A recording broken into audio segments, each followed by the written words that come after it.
Mohon nasihatnya karena akhir-akhir ini ana malas beribadah. Baca fadilah ibadah yang anda mau lakukan. Saya sudah pernah ajarkan ini. Mau rajin sholat malam, baca hadis tentang sholat malam. Mau rajin sedekah, baca hadis tentang sedekah. Kita punya hak secara syar'i menanyakan saya dapat apa kalau saya kerjakan ibadah itu. Boleh, nggak apa-apa. Karena memang Allah yang menjanjikan itu, ya kan? Coba baca buku hadis, fadilah sholat duha, fadilah sholat sunnah, qabliyah, rawatib, fadilah sholat wajib, duhur, asar, maghrib, isya, fadilah bakti dengan orang tua, fadilah haji dan umrah, fadilah sadaqah, fadilah puasa Ramadan, fadilah. Apa itu fadilah? Janji positif Allah di ibadah yang akan kita lakukan. Kalau mau termotivasi, untuk apa kita mau ke satu tempat? Karena ada janji yang, ada satu menjanjikan yang kita dapatkan di sana kan. Untuk apa kita kerja satu perusahaan? Karena ada janji gajinya lah, prestasi dan seterusnya. Begitu, manusia memang kalau dijanjikan baru mau bergerak. Maka wajar kita baca janji Allah di ibadah itu kita akan termotivasi. Yang kedua, jauhi semua fasilitas maksiat. Karena semua yang membuat orang malas ibadah karena ada dosa. Selama antum masih terlibat di dosa sekecil apapun, maka akan mudah sekali tergelincir untuk malas ibadah. Tergelincir itu. Saya sudah pernah jelaskan, ibadah punya kenikmatan, dosa punya kenikmatan, tapi nggak bisa disatuin. Nggak bisa disatuin, tidak bisa disinkronkan, tidak mungkin. Harus pilih salah satunya. Seseorang, saya kasih contoh, seorang wanita terbiasa pakai jilbab, rapi. Dia sudah merasakan nikmatnya ibadah itu. Tiba-tiba kedatangan satu orang laki-laki di rumahnya, sepupunya atau yang bukan mahramnya, lalu dia kelihatan tidak pakai jilbab. Bagaimana perasaan dia sebagai muslimah?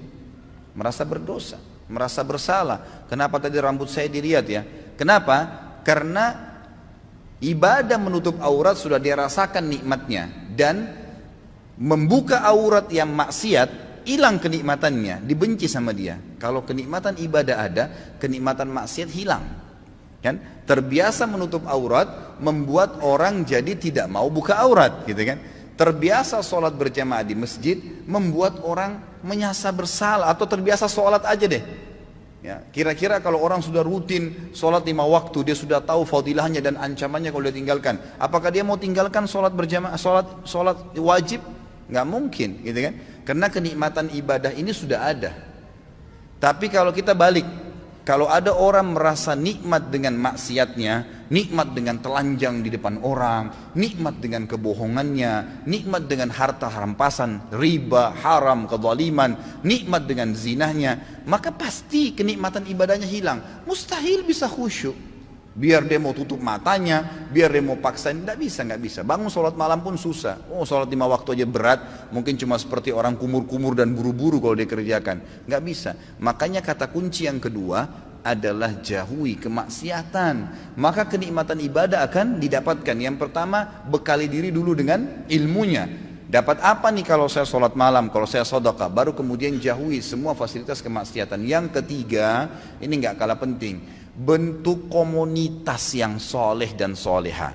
Berteman, bersahabat dengan orang yang ahli ibadah.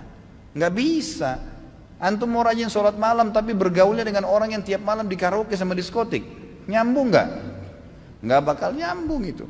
Tapi kalau orang yang memang tidurnya habis isya langsung, atau dari majelis ilmu seperti ini terus bubar, Masya Allah, nanti malam ya saya miss call jam 3 kita tahajud ya, ingatin temannya, pasti.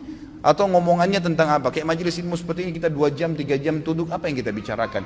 Qala Allah, qala Rasul, kisah orang saleh, tulisi pendapat para ulama, ada kenikmatannya, gitu kan? Ada ibadah yang kita rasakan, ada sesuatu yang kita dapatkan di situ. Maka teman-teman yang terbiasa dengan ini, nanti dia akan bilang lagi, kayak minggu depan itu, atau mungkin hari Senin ada ustadz ini loh di masjid ini, oh ada ustadz ini di sana kalau pagi, oh ada tablik akbar nanti di sana, oh ada CD-CD-nya Ustadz Khalid tuh di situ, ada ceramahnya si Ustadz Fulan ini di sana. Jadi yang dibahas itu kan, yang dibahas masalah itu. Jadi kita akan terus terbawa dengan pembicaraan yang positif. Makanya boleh mengenal siapapun, tapi bersahabat tidak boleh kecuali orang-orang yang soleh dan soleha. Emang begitu. Yang kalau kita buat salah diingatkan, kalau kita buat baik didukung, maka itu penting. Tinggalkan semua teman-teman yang bobrok itu. Boleh menasihati mereka, mendakwai mereka, mengingatkan, tapi bukan menjadi sahabat, bukan berbaur dengan mereka.